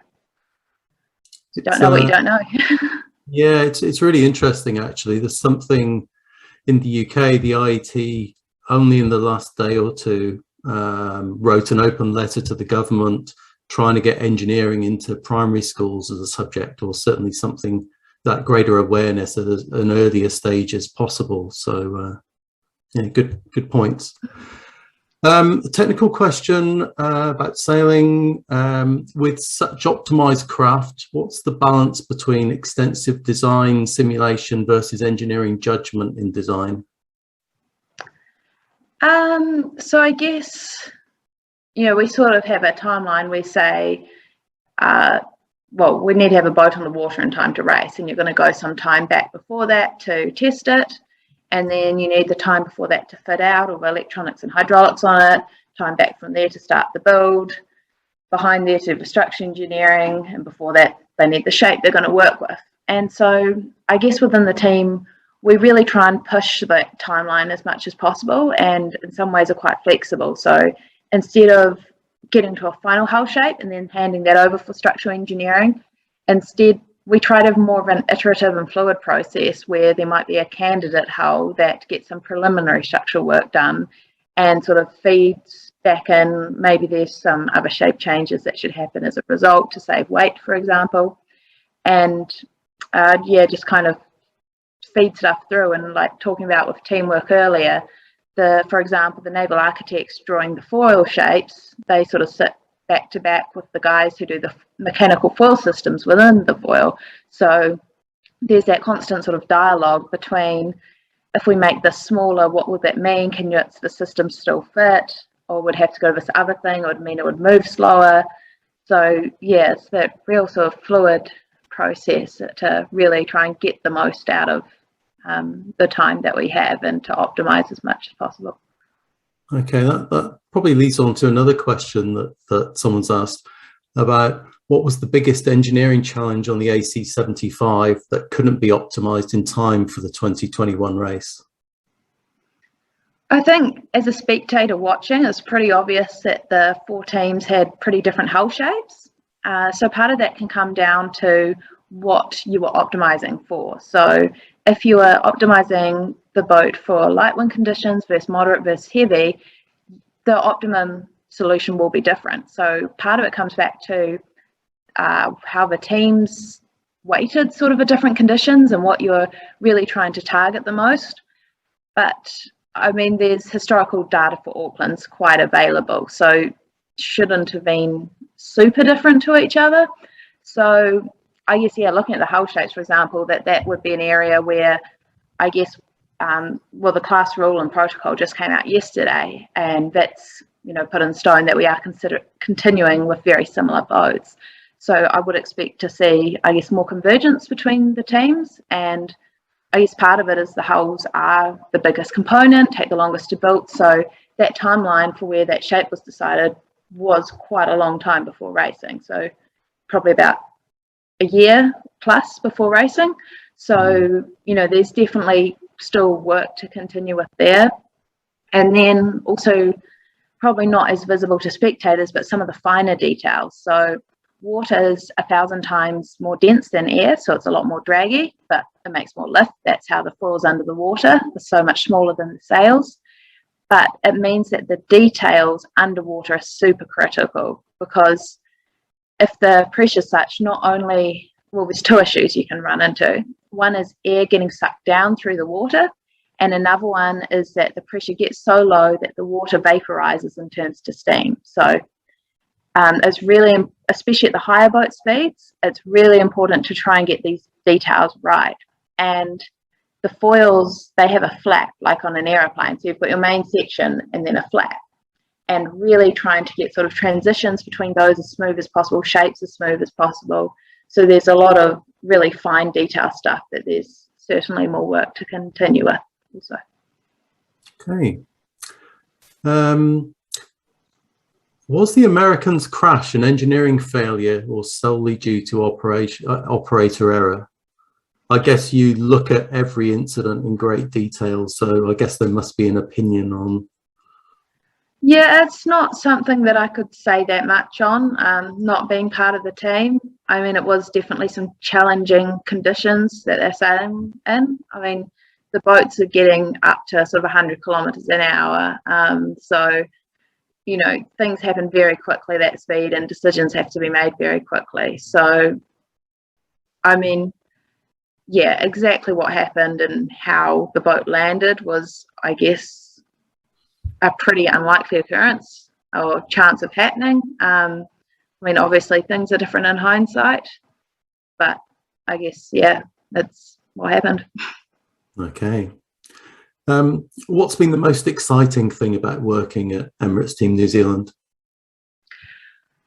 So I guess there's multiple aspects, but I guess something for me as a sailor coming into the team, you know, I'd watched the Cup in San Francisco in 2013 on TV, but actually coming into the team and seeing what's under the hood and how much technology there is, all the iterations, all of this stuff that's kept secret because it is a competition and it is about having a competitive advantage. You know, it's not like, I guess, other areas where people are writing papers on things, or I guess not even really doing patents on things, because you're trying to keep all that IP within the team and to try and stay a step up ahead of your competition for the next event. So yeah, it's really cool being part of it behind the scenes in terms of actually knowing what goes on. And from the time I started and I was a new grad through to where I am now, because I've learned more from different people and I understand more of the different aspects that go into the boat, you know, it's an even greater, I guess, appreciation of the system as a whole. Okay. Have you got any long-term goals that you're able to share? What do multi-America's Cup winning engineers do next?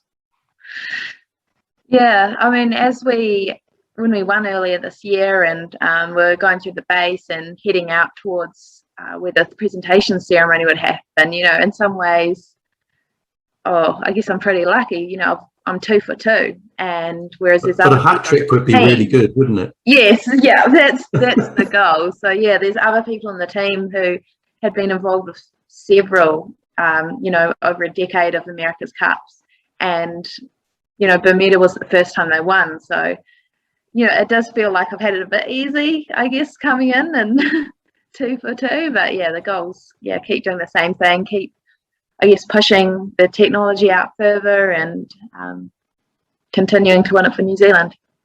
Cool. I guess each, you know, I guess each of those cycles is like starting a new job, because you've got, the rules are going to change, whether you're the holder or whether you're a challenger.